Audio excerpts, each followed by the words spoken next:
Hello दोस्तों, welcome to easy investing. तो आज हम बात करेंगे एक ऐसे ईटीएफ के बारे में जिस एक ईटीएफ में आपको कई सारे सेक्टर देखने को मिल जाते हैं। तो देखिए, अभी तक आपने सुना होगा कि एक ईटीएफ में कई सारे स्टॉक्स होते हैं, पर आज हम जिस ईटीएफ के बारे में बात करेंगे इसमें आपको कई सारे सेक्टर देखने को मिल जाते हैं। तो कहीं ना कहीं आपका रिस्क और भी मिनिमाइज़ हो जाता है और आप एक ही ईटीएफ के थ्रू आप कई सारे सेक्टर में कहीं ना कहीं निवेश कर लेते हैं। तो जानेंगे इस ईटीएफ के बारे में कि ऐसा कौन सा ईटीएफ है और इसमें कौन कौन से सेक्टर हैं और क्या कुछ हमें इस ईटीएफ में देखने को मिलता है, यानी इसके कौन कौन से स्टॉक्स हैं इस ईटीएफ में, सारा कुछ समझेंगे इस वीडियो में। तो चलिए वीडियो को शुरू करते हैं बिना किसी टाइम वेस्ट किए हुए। तो जिस ईटीएफ के बारे में हम आज बात करने वाले हैं उस ईटीएफ का नाम है, देखिए ये ईटीएफ आता है निप्पॉन इंडिया की तरफ से, Nippon India ETF Nifty India consumption, जो कि आप यहाँ देख सकते हैं अपने स्क्रीन पर। और इस ईटीएफ का जो कोड है वो है कंज्यूम 20, जो कि यहाँ पर आप देख सकते हैं एनएसई कोड कंज्यूम 20। और इस ईटीएफ को कुछ लोग कंज्यूम 20 के नाम से भी जानते होंगे। तो देखिए, इस ईटीएफ का जो प्राइस है वो है 115 रुपये। और देखिए, इस ईटीएफ की जो खास बात है वो कहीं ना कहीं ये है कि इस एक ईटीएफ में आपको कई सारे सेक्टर देखने को मिल जाते हैं और इस ईटीएफ ने अच्छे खासे रिटर्न भी निकाल के दिए हैं अपने निवेशकों को। बीते एक साल में देखेंगे तो तकरीबन 40% के आसपास के रिटर्न निकाल के दिए हैं अपने निवेशकों को, जो कि कह सकते हैं कि कोई भी ईटीएफ जब तकरीबन 30% के ऊपर के रिटर्न निकाल के दे देता है तो कह देते हैं कि बहुत ही अच्छे रिटर्न निकाल के दिया है। और इस ईटीएफ ने तकरीबन 40% के रिटर्न निकाल के दिए हैं बीते एक साल में, तो कह सकते हैं बहुत ही शानदार रिटर्न है। और यहाँ पर जब से ये ईटीएफ आया है तो देखिए, इस ईटीएफ को तकरीबन मार्केट में 2 साल हुआ है। देखिए, मई 2022 में ये ईटीएफ लिस्ट हुआ था और अभी चल रहा है मई 2024। तो लगभग 2 साल इस ईटीएफ को मार्केट में हो गए हैं और इसका जो रिटर्न है 2 साल में तकरीबन 60% के ऊपर का है। तो डेफिनेटली रिटर्न तो अच्छे हैं, 2 साल में 60% के रिटर्न बहुत ही अच्छे रिटर्न कह सकते हैं। और बाकी चलिए अदर चीज़ देख लेते हैं कि इसमें कौन कौन से सेक्टर हैं, जो कि मेन इंपॉर्टेंट चीज़ है। तो देखिए, इस एक ईटीएफ में आपको देखिए कितने सारे सेक्टर देखने को मिल जाते हैं, आप काउंट कर सकते हैं 1 2 3 4 5 6 7 8। तो 8 सेक्टर आपको देखने को मिल जाते हैं इस एक ईटीएफ में, जिसमें कि सबसे बड़ा वेटेज है 33% का एफएमसीजी में, फिर कंज्यूमर सर्विसेज में 13% का, फिर कंज्यूमर ड्यूरेबल 11.45 का, और फिर ऑटोमोबाइल एंड ऑटो कंपोनेंट्स में 21% का वेटेज देखने को मिल जाता है, फिर टेलीकम्युनिकेशन में 10% का, फिर हेल्थ केयर में 4% का वेटेज, और फिर पावर सेक्टर में 3% का, और रियलिटी में 2% का वेटेज। तो कह सकते हैं बहुत ही शानदार ईटीएफ देखने में लग रहा है, क्योंकि इसमें आपको एक तरह से पूरा पोर्टफोलियो मिल जाता है और सभी सेक्टर में लगभग कवर हो जाते हैं। इसमें सिर्फ आईटी देखने को नहीं मिल रहा है और बैंक देखने को नहीं मिल रहा है, अदरवाइज लगभग सभी सेक्टर देखने को मिल रहे हैं। तो एफएमसीजी जैसा कि अभी के टाइम में डाउन है, तो अगर आप इस ईटीएफ में निवेश करेंगे तो कहीं ना कहीं जब एफएमसीजी अच्छा परफॉर्म करेगा आने वाले टाइम में तो आपको रिटर्न अच्छे देखने को मिल सकते हैं। तो एक अच्छी बात निकल के आ रही है, क्योंकि अभी के टाइम में अगर आप इस ईटीएफ में निवेश करते हैं तो जैसा कि आपको पता ही होगा, एफएमसीजी के ज़्यादातर स्टॉक जैसे कि हिंदुस्तान यूनिलीवर, आईटीसी, नेस्ले, ये सभी गिरावट में है। इनफैक्ट टाटा कंज्यूमर भी गिरावट शो कर रहा है और डाबर भी गिरावट में है, ब्रिटानिया भी गिरावट में, मतलब पूरा ओवरऑल जो एफएमसीजी सेक्टर है इस समय गिरावट में है। तो अभी के टाइम में अगर आप निवेश करेंगे तो कहीं ना कहीं आपको ये जब ये सेक्टर परफॉर्म करेगा तो ये ईटीएफ भी अच्छा परफॉर्म करेगा, तो ये इसका बेनिफिट आपको थोड़े से आने वाले टाइम में देखने को मिलेगा। बाकी अदर सेक्टर की बात की जाए तो यहाँ पर जो ऑटो सेक्टर है उसमें सबसे बड़ा वेटेज है महिंद्रा एंड महिंद्रा का, फिर Maruti, Bajaj auto, hero MotoCorp और फिर आयशर मोटर्स का। तो देखिए, अगर आप ऑटो सेक्टर में निवेश करते हैं तो कहीं ना कहीं आप ईवी सेक्टर में भी एक तरह से आप निवेश कर देते हैं, तो ये एक और भी अच्छी बात निकल के आती है। क्योंकि देखिए, फ्यूचर में आपको पता ही है ईवी कितना अच्छा परफॉर्म करने वाला है, ईवी सेक्टर जो है। तो ऐसे में इन स्टॉक्स में अगर आप निवेश करेंगे तो ईवी सेक्टर को भी कवर कर लेंगे। और फिर टेलीकम्युनिकेशन में सिर्फ एक स्टॉक है भारतीय एयरटेल, जिसका कि 10% वेटेज है।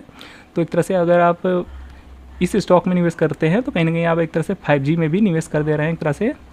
और फिर यहाँ पे आपको अदर सेक्टर भी देखने को मिल जाते हैं, जिसमें कि कंज्यूमर सर्विसेज, फिर यहाँ पे कंज्यूमर ड्यूरेबल, फिर हेल्थ केयर भी देख लेते हैं। हेल्थ केयर में आपको कौन कौन से स्टॉक देखने को मिल जाते हैं, यहाँ पर आपको मैक्स हेल्थ और अपोलो हॉस्पिटल देखने को मिल जाता है। और फिर पावर सेक्टर में देखेंगे तो टाटा पावर देखने को मिल जाता है। तो देखिए, टाटा पावर कितना शानदार स्टॉक है वो तो आपको पता ही होगा, और ये भी ईवी सेक्टर में अच्छा काम कर रहा है और टाटा पावर ने बहुत ही अच्छे रिटर्न निकाल के दिए हैं बीते कुछ साल में। और रियलिटी सेक्टर में से सिर्फ डीएलएफ है, जिसमें कि 2% का वेटेज है। तो कहने का मतलब ये सारा कुछ हमें पोर्टफोलियो देखने को मिल रहा है, जो कि काफ़ी शानदार देखने को मिल रहा है, और इसमें 8 सेक्टर आपको देखने को मिल जाते हैं।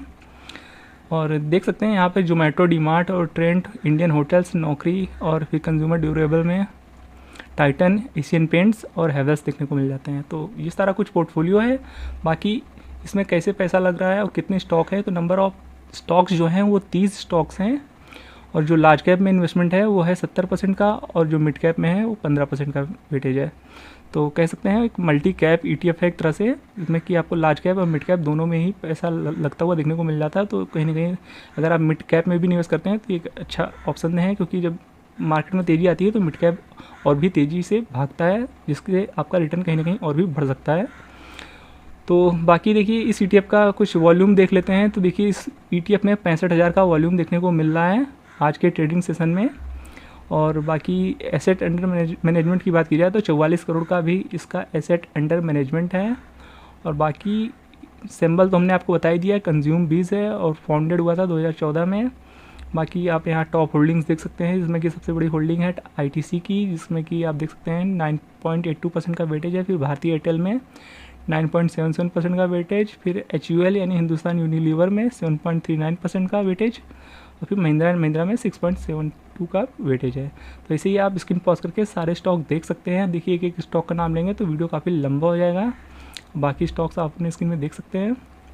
तो देखिए ये सारे स्टॉक आपको देखने को मिल जाते हैं इस ETF में, जो कि तकरीबन सभी स्टॉक फंडामेंटली काफ़ी स्ट्रॉन्ग हैं और ये लॉन्ग टर्म में आपको अच्छा खासा रिटर्न बना कर दे सकते हैं।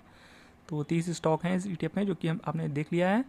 तो वापस से आते हैं और बात करते हैं ETF के बारे में। तो देखिए ETF और इसके चार्ट की बात की जाए तो देखिए बीते एक साल में देखेंगे तो इस ETF ने तकरीबन जैसा कि हमने बताया 40% का रिटर्न बना के दिया है, जो कि काफ़ी अच्छे हैं। और ये ETF एक तरफा भागा है, हमें इसमें ज़्यादा कुछ करेक्शन देखने को नहीं मिल रहा है। बीच में थोड़ा सा करेक्शन आया था, पर उसके बाद कुछ बड़ा करेक्शन हमें देखने को नहीं मिल रहा है, और ये ETF एक तरफा भागा है। हालांकि पूरा इंडियन स्टॉक मार्केट ही अच्छा परफॉर्म किया है बीते एक साल में, और उस दौरान ये ETF भी अच्छा परफॉर्म किया है। तो देखिए अब बात करते हैं स्विंग ट्रेडर्स की। तो देखिए अभी ये ETF चल रहा है लाइफ हाई पे। तो अगर आप स्विंग ट्रेडिंग पर्पज़ के लिए इसमें एंट्री अभी लेना चाहते हैं तो देखिए आप अवॉइड कर सकते हैं, क्योंकि देखिए इसमें स्विंग टाइप की पोजीशन अभी देखने को नहीं मिल रही है, क्योंकि ये ETF एक तरफा भाग रहा है और इसमें मौके भी नहीं आ रहे हैं, मतलब कि वोलेटिलिटी देखने को नहीं मिल रही इस ETF में। और जो ETF वोलेटाइल नहीं होते हैं उसमें स्विंग ट्रेडिंग उतनी अच्छी काम नहीं करती है। तो अगर आप इस ETF में लॉन्ग टर्म में बैठना चाहते हैं तो आप अभी के टाइम में थोड़ा पैसा लगा सकते हैं, पर देखिए ज़्यादा पैसा मत लगाइएगा, क्योंकि ये ETF लाइफ हाई पे है। अभी के टाइम पे अगर आप निवेश करना चाहते हैं तो थोड़ा अमाउंट से एंट्री ले सकते हैं। बाकी इनकेस जैसा कि ETF में हम बात करते हैं कि 5 से 10% की गिरावट आया तो वहाँ पे आप एवरेजिंग कर सकते हैं या फिर SIP कर सकते हैं। और ETF में हम कभी भी एक बार में ज़्यादा पैसा नहीं लगाते हैं, और ख़ास करके अपना जो फर्स्ट लॉट होता है उसमें तो हम ज़्यादा पैसा बिल्कुल भी नहीं लगाते हैं, और वो ETF अगर लाइफ हाई हो तो बिल्कुल भी ज़्यादा पैसा नहीं लगाते हैं। तो ये ETF के बारे में हमने तकरीबन आपको सब कुछ बता दिया है, और इसमें वॉल्यूम और थोड़ा एसेट अंडर मैनेजमेंट का इशू है। अगर आप बहुत बड़े अमाउंट में निवेश करना चाहते हैं तो आप अवॉइड कर सकते हैं। बाकी अगर आप छोटे मोटे अमाउंट से निवेश करना चाहते हैं तो आपको कोई प्रॉब्लम नहीं होगी, आपको थोड़ा ठीक ठाक वॉल्यूम देखने को मिल जाता है। बाकी अगर आप बहुत बड़े अमाउंट इसमें लगाना चाहते हैं तो आप एक बार इसका वॉल्यूम ज़रूर देख लीजिएगा कि आपके हिसाब का इसमें वॉल्यूम है या नहीं, क्योंकि अगर आप ज़्यादा पैसा लगा देंगे तो हो सकता है आपको फिर सेलिंग के टाइम में प्रॉब्लम देखने को मिल सकती है। तो एक बार वॉल्यूम जरूर देख लीजिएगा, और बाकी किसी भी प्रकार का निवेश करने से पहले एक बार अपने फाइनेंशियल एडवाइज़र की भी हेल्प जरूर ले लीजिएगा। तो हमने तकरीबन इस ETF के बारे में सारा कुछ कवर कर दिया है। तो आई होप ये वीडियो आपको समझ में पसंद दोनों आया होगा। वीडियो पसंद आया तो वीडियो को लाइक और चैनल को सब्सक्राइब जरूर कर दीजिएगा। मिलते हैं नेक्स्ट वीडियो में, तब तक के लिए गुड बाय।